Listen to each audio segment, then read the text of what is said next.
Денес ќе треба да продолжам со темата од пред 2 саботи, Новозаветната синагога, зашто минатата сабота имавме пауза со брат Илија. Само да споменам, да ве подсетам на некои најглавни мисли. Значи, гледаме и на денешната библиска полка, се споменува грците и Филип. Што рековме, кога Библијата, кога Новиот Завет споменува грци, општо, на што се мисли под овој поим? На незнабожци. Мисли на сите можни незнабожци. Некаде, се разбира, може да мисли и на буквални грци. Но некаде тоа може да бидат и македонци, и римјани, и феничани, може да бидат и евреи, например во Дела 6 глава, е нешто што не споменавме тогаш. Во Дела 6 глава се зборува за еден проблем, да го наречем така подобро, што се случил во апостолската црква, кога сите биле заедно собрани во Ерусалим. И тој проблем потекнал од грчките вдовици, се вели таму, кои што се жалеле дека ним не им била служена храната, или доволно храна, или на време, и воопшто имале проблем, значи, околу тоа прашање.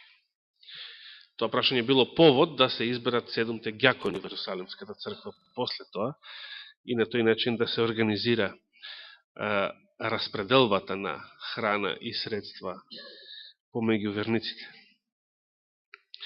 Меѓуто, овие грчки вдовици воопшто не биле грчки, во буквална смисла на збор. Во тоа време, пред обратувањето, пред крштевањето на капетанот Корнелиј, црквата се состојала само од еврејски верници. Немало нито еден незнабожец во црквата. Значи, првите верници во Ерусалим биле што? Биле евреи и еврејки.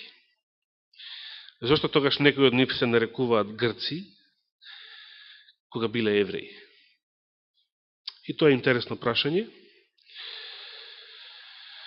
Повеќето евреи што живееле во Римската империја, ова е само малку едно објаснување, повеќето евреи што живееле во Римската империја, не живееле според стандардите на јудаизмот, според стандардите на Синедрионот, на фарисеите, на палестинските евреи. Живееле така полиберален живот, со полиберални стандарди, сакле да се облекуваат како паганскиот свет. Значи, не се придржувале строго, не биле конзервативни до еврејските начала. Бидејќи живееле така, палестинските евреи, значи конзервативните евреи, не сакле да ги признаат за евреи таквите, туку ги нарекувале грци. Зборот грк бил погрден назив. Дори римјаните, ако сакале некој да навредат, да омаловажат, да презрат, знаеле да речат грк. Грк ни еден. Грците па кога се пцујат меѓу себе, велат бугарин ни заеден. Некој ми знае точно како го кажува тоа. За евреите грк било исто така навредливо и погрдно. Интересно е што христијаните од Византија го наследиле ова, и византиците себе се никако и никогаш не се нарекувале грци. Никогаш и никако не се нарекувале грци. Не се нарекувале ниту византици, се нарекувале ромеи, што значи римјани. За нив поимот грк бил поим за паганин, неверник. Ако некој византиец го наречете грк во негово присуство, тој би се навредил. Исто како да го опцуете. Ви кажам, значи, некои историски значења во разни времења и во разни цивилизации за тоа што се е значило Грк. За евреите Грк значило незнабожец, паганин. И тука не е битно кој се подразбира. Значи не е битна националност, не е битна кој од каде потекнува, каков јазик зборува.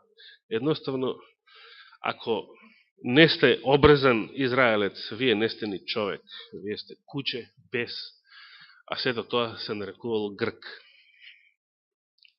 Таков бил еврејскиот начин на размислување. Нели? Да се подсетиме на некои од овие моменти, да отвориме, се сеќаваме во едно од последните исцеленија што ги проучувавме, беше исцелението на жената Хананејка, а јас се споменав исто така пред 2 саботи во контекст на тоа што во Евангелието според Марко во некои преводи е нарекувана Гркинка. Така се сеќавате? И во оригиналот е наречена Гркинка, сирофеничанка. Иако, ако гледаме национално, воопшто сирофеничаните воопшто не се грци. Тие воопшто не се индоевропско, туку семитско племе. Тие се семити. Тие не може да бидат грци по ниту една генетска, расна, етничка основа. Сепак била наречена Гркинка. Да отвориме сега во Матеј 15 глава, да се вратиме таму, во врска со овој настан. Евангелие според Матеј,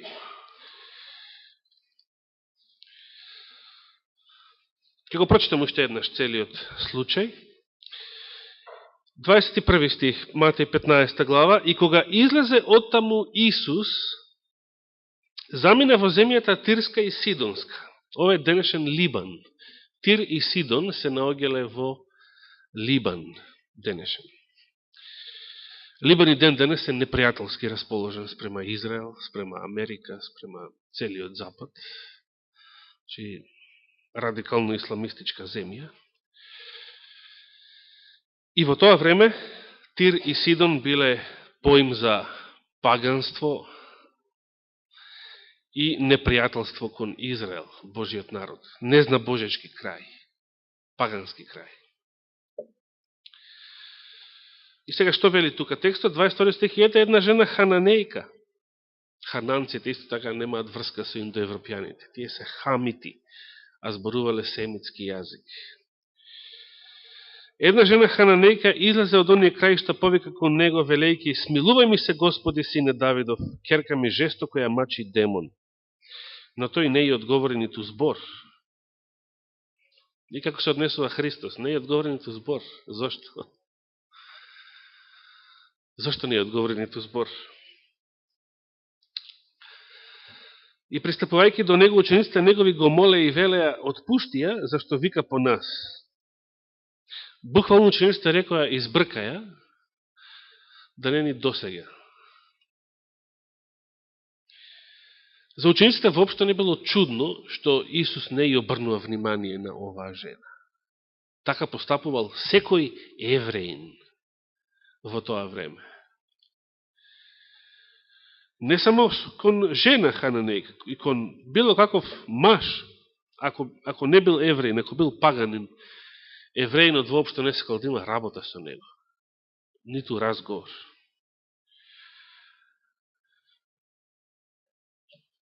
Меѓутоа, оваа жена, знаеме, продолжувала да додева. Еко што Христос не учи да бидеме во молитвата. Упорни.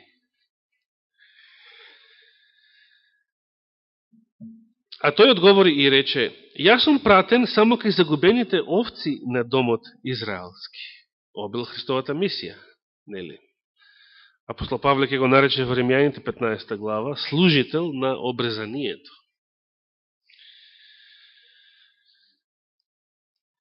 Христовата мисија навистина била само кај своите, кај избраниот народ. Христос никаде не излегувал надвор од местата каде што живеел еврејски народ.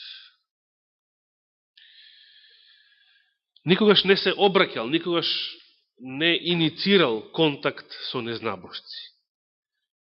Имало, како што видовме, незнабожци кои што дошле кај него, но тој самиот не иницирал никаков контакт кон незнабожци. Тој јасно тука ја опишал својата мисија како оној што е дојден да му служи на израелскиот народ.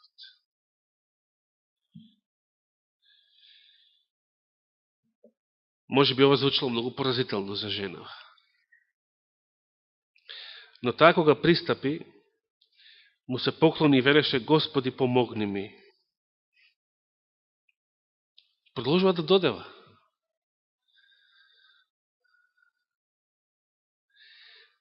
Човек кога е во неволја и кога има голема потреба, продолжува да додева. Нели?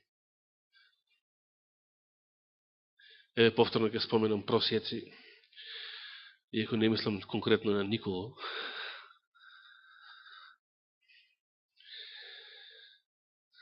Сите сте имале искуство со луѓе кои што имаат голема потреба или голема мака. Како се однесуваат? Ако побараат помош од вас, со првото одбивање ќе речат: благодарам, до гледање. Не. Тие додеваат. Зошто додеваат? Зато што имаат голема потреба, имаат голема мака. Што одговара Христос повтор пат? Видите, многу ми се допега што адвентистичкиот кандидат за претседател на Соединетите држави, Бен Карсон, деневи гледав едно видео од него, иако се знае дека тој нема да биде избран, иако се знае дека Буш ќе биде наредниот претседател. Тоа се инсайдерски информации, но сепак интересно е што Бен Карсон ја користи својата кампања за да проповеда. И тоа е многу убаво. Значи сега е во преден план, цела јавност, цела нација и си проповеда човек. И деневи гледав едно видео каде што тој зборува на молитвениот појадок во Белата куќа и меѓу другото кажува како не треба, ни тој самиот нема да биде и не треба да се биде политички коректен. Зборуваше и за неделниот закон, зборуваше и некои други работи. Интересно. Човекот се знае дека нема да биде избран за претседател, дека нема шанси, но сиете, се користи кампањата кога има внимание, кога има медиумски интерес и споменува многу работи од Библијата. Христос исто така воопшто не бил политички коректен. Замислите, Христос го нарекол кралот Антипа лисица. Одете и кажете и на таа лисица. Што би помислиле за него да бевте таму присутни? Ој, колко е некултурен, колко е груб, може би, политички некоректен. Се работи за крал. А што ќе беше за овие други венерни мајковци, што се далеко од тоа да бидат кралеви и цареви, овие денешни, да не ги споменувам повторно.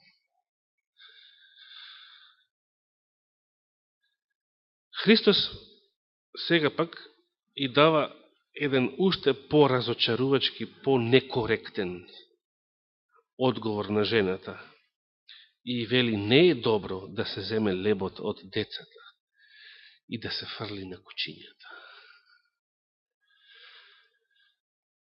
Што мислите, вистина е ова или не е вистина? Кој од вас сака да го земе лебот од вашите деца и да го фрли на кучињата? Она што е наменето за вашите деца, сакате да го земете и да го фрлите на кучињата?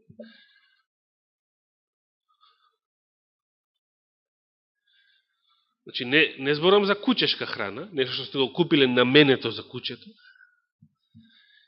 Она што сте го купиле наменето за вашите деца, го земате од децата да го фрлите на кучињата? Не. Ја не познам родител кој што тоа би го направил. Тоа е друго. И видите како, зашто се фаќа верата на оваа жена, која што и самиот Господ ја споредил со кучиња. Бидејќи тоа бил светогледот на целиот еврејски народ, дека незнабожците се кучиња. Христос се согласува со тој светоглед, со тоа сваќање.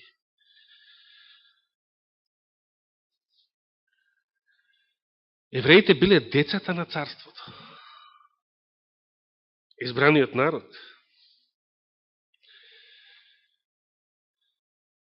И таа му вели, да, Господи, но и кучињата јадат од трошките што паѓаат од трпезата на нивните господари. Колкава понизност и истовремено колкава восхитувачка вера. Верувам дека Господ бил восхитен и од неја, иако тоа не се споменува изричито, како во случајот со римскиот капетан, кој што го воодушевил Господа со неговиот одговор. Тогаш Исус одговори и рече, о жено, голема е твојата вера. Навистина голема. Било и за срам на израелците кои што воопшто и немале вера во Христа. Било за срам на учениците кои што биле маловерни, кои што имале мала вера во Христа. Повторно, еден незнабожец, една жена е прогласена за поверна од избраниот народ. Голема е твојата вера, нека ти биде по желбата твоја. И во тој час оздраве керката неизина. Керката неизина воопшто не е тука, како и слугата на римскиот капетан, тие се некаде километри далеку, но во истиот час оздравуваат каде и да се, затоа што голема е нивната вера. Многу поголема од верата на избраниот народ, од верата на израелците.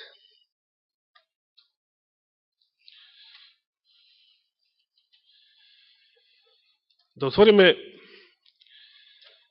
сега во посланието на апостол Павле до Ефесијаните. Каде живееле Ефесијаните, знаете ли? Лесно прашање. Ефесијаните живееле во Ефес, така. Ефес денес дали постои како град? Не постои. Каде се наоѓа Ефес? Односно неговите урнатини? Така, точно. Најблиско до Кушадаси, да. И денес таму зборуваат турски.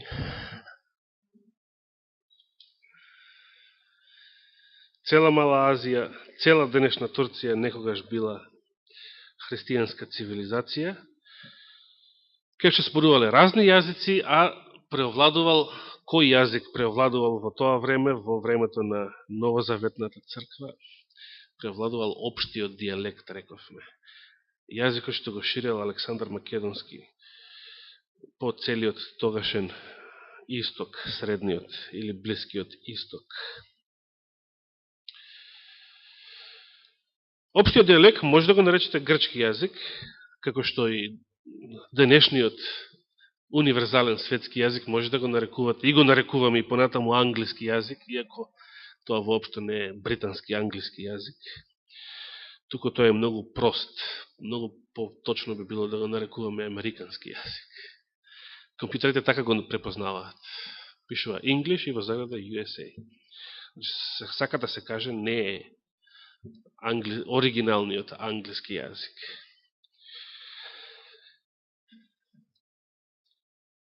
Како им се обраќа апостол Павле на Ефесијаните?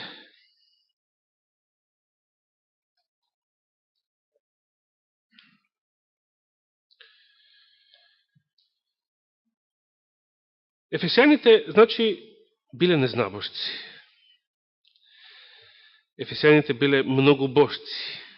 Ефесијаните биле неверници. Ефесијаните биле пагани. Ефесијаните биле што се не биле. Отвориме втората глава Ефесијаните, Ке почнеме да читаме од 11 стих. Дали сме таму? Ефесијаните 2 глава, 11 стих.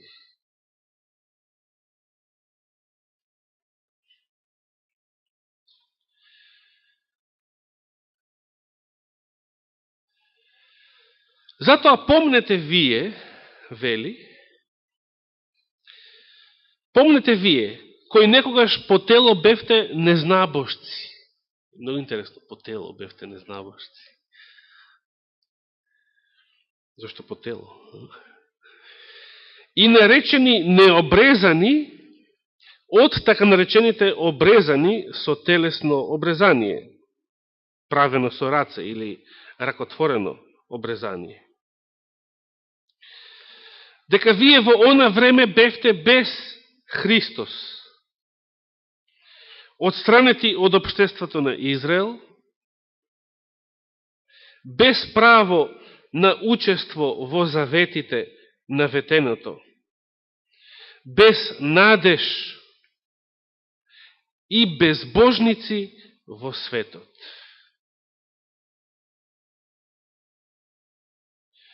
Много интересно. Значи, што се не биле ефесијаните? Необрезани, безбожници, без надеж, надвор од општеството на Израел,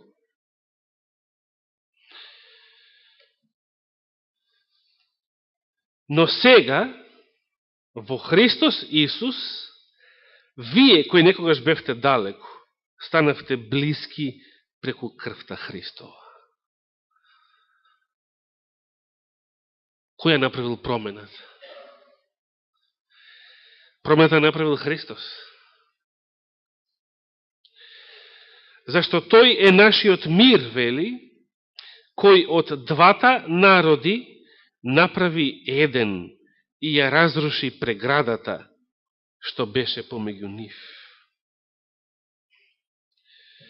Ова исто така е една голема тема. Како Христос од еврејскиот и од паганскиот народ прави еден нов народ. Христијански народ. И ја разруши преградата која што беше помеѓу нив. Споменав минатиот пат дека евреите и незнабожците многу се мразеа меѓу себе. Во разни градови, например во Александрија, но исто така и во Кесарија, историјата бележи разни антиеврејски, наречени антисемитски погроми. Значи, еврејското население буквално стапува во физички конфликт со паганските соседи, со многу жртви, крвопролевање и такви работи се случувале често во паганските градови. Но и во самата Палестина, во Кесарија, која што била седиште на римскиот прокуратор. Незнабожците ги мразеле евреите, евреите ги мразеле незнабожците. Како било можно, конкретно евреите и грците до ден денес се мразат? Како било можно од вака две спротивставени групи Господ да направи еден народ? Дали е тоа природно, логично, можно или неприродно? Се разбира дека е тоа нешто надприродно. Нешто што човечки не може да се постигне. Кога зборува за обратувањето на незнабожците во Христовата црква во Римјаните 11 глава, апостол Павле ги споредува со гранки од дива маслина, кои што се накалемени на што? На природната маслина. Сега, како што велат некои упатени, вакво нешто во природата воопшто не е можно. Не е можно дивата да ја накалемите на питомата. Тоа е нешто неприродно. Апостол Павле намерно користи неприродна споредба за да нагласи дека и ова е неприродно. Дали е природно волкот да стане јагне? Дали е природно лавот да стане вегетаријанец? Дали тоа е нормално нешто? Дали тоа се случува? Дали тоа вообичаено нешто? Не. Ако се случи, ако видите такво нешто, што е тоа? Тога што е чудо, тоа е нешто неверојатно, тоа е нешто што човечки не може нито да се објасни, нешто што е надприродно, нешто што го постигнува само Божјата благодат, нешто што е ефект само на Христовата крв, како што вели тука апостол Павле. Апостол Павле ова нешто го нарекува тајна. Значи, незнабожците кои што се природно антисемити и ги мразат евреите, како што евреите ги мразале нив, тие сега да се обрнат кон Христа, да станат, да поверуваат во евреинот Христос, на проповета и сведоштвото на неговите еврејски апостоли, тоа е нешто неверојатно, тоа е нешто надприродно, тоа е нешто чудно. Затоа во 3 глава од Ефесијаните, апостол Павле вели во 2 стих, бидејќи ја чувте распределбата на благодатта Божија, значи проповедањето по целиот свет, која ми е дадена за вас, односно дека преку откровение Бог ми ја соопшти тајната, како што и погоре ви напишав накратко. Читајќи го тоа, можете да разберете како сум ја сватил тајната на Христос, која на синовите човечки од поранешните поколенија не им беше објавена, како што сега се откри на неговите свети апостоли и пророци преку Светиот Дух. Која е таа тајна? За која тајна тука зборува апостолот? Постои некоја тајна, нешто мистично, нешто неразбирливо, нешто што претходно го нареков неприродно, неверојатно. Тајната е за да бидат и незнабожците, што? Сонаследници, делови на едно тело. Како може да направите едно тело од незнабожец и евреин? Може да земете кучешки органи и делови од телото и да ги споите со човечки органи и делови и да направите едно тело. Не може.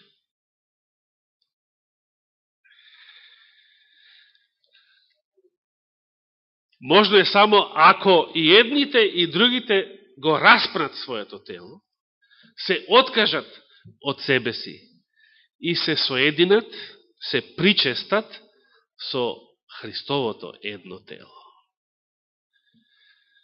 Со новиот, прославениот, воскреснатиот Богочовек. Значи, продолжува апостол Павле во 6 стих, 3 глава, за да бидете незнабожци со наследници, делови на едно тело и соучесници на ветувањето Божие во Христос Исус преку Евангелието. Значи, само во Христос Исус е можна она што по природа е невозможно, што по природа е и неверојатно и исклучено. Тоа е таа тајна. Обратувањето и спасувањето на незнабожците е голема тајна. Голема мистерија која што човечки не може да се објасни. Меѓутоа, тоа е нешто што се случило. Навистина е чудно како може децата да ја одбијат храната што Господ ја наменил за нив. Кај своите дојде и тие неговите не го примија. А го примија кој? Го примија кучињата, незнабожците, паганите. Тоа е голема тајна. Тоа е необјаснива тајна. Тоа нешто е споредено со воскресение. Во 5 глава од Ефесијаните апостол Павле зборува за обратувањето од паганскиот живот, од блудот, нечистотиите, користолюбивоста, и еден куп други гревови. Во Христовата светост, тоа го нарекува воскресение. Тоа е рамно на воскресение. Тоа е ново создавање, ново срце, нов живот, нов дух. Зато христијаните, кога се крштевале, кога го прифаќале Христа, свесни дека стануваат нови луѓе, дека паганскиот стар живот е распнат, тие го менувале и своето име. Затоа глаголот крштевање станува кај нас синоним за именување. Како да крстиме некого. Како да го наречеме. Христијаните го менувале своето име. Зошто? Бидејќи не се повеќе истиот човек. Не е повеќе блудникот. Не е повеќе измамникот. Не е повеќе што се друго може да кажеме. Себичниот, горделивиот, агресивниот, може тоа да речеме. Крадецот. Ништо, тој е, таквиот е распнат, таквиот е мртов. Не постои. Туку е нов човек, нова жена во Христа Исуса. Го менувале и своето име. Сите вие кои што сте го доживеале ова искуство, ова обраќање. Ја понекојаш сум му благодарен на Бога, иако тоа не е предност. Предност е да се родите и да бидете пораснати и воспитани во верни семејства.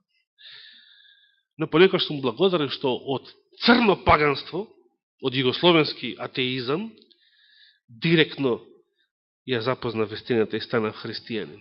Значи, што не бев некој, да речеме, многу воспитуван во православни, католички или можеби протестантски обичаи, верувања и така натаму. Директно од црното паганство во вистината. Кога веќе сум бил паганин, кога веќе сум бил таму надвор. Такви биле и првите христијани. Затоа што промената кај таквите била драстична. Светиот Дух тие го доживеале како нешто многу опипливо, како многу реално, како многу славно. И таквите зборуваат. Нашите овде балкански поднебја беа такви, исполнети со атеизам, со неверство, со паганство, без било каква контрола. Ние буквално на некој начин знаеме како изгледал светот во првиот век, во апостолско време, бидејќи има многу сличности со нашето новопаганско време, наречено секуларизам. И гледаме како паганштината се повеќе и повеќе зема замав. Гледаме и содомијата зема замав, неморалот зема замав. И сето тоа представува исполнување на Господовите зборови. Дека отпадот на христијанскиот свет ќе биде толку длабок, што ќе се изедначи христијанскиот свет, христијанските народи некогаш, ќе се изедначат со кого? Се изедначат со Содом и Гомор. Ќе се изедначат со безбожниците од времето на Ное. Исто така. Кога Господу кажува како знак на последното време, мисли дека христијанските народи ќе станат такви.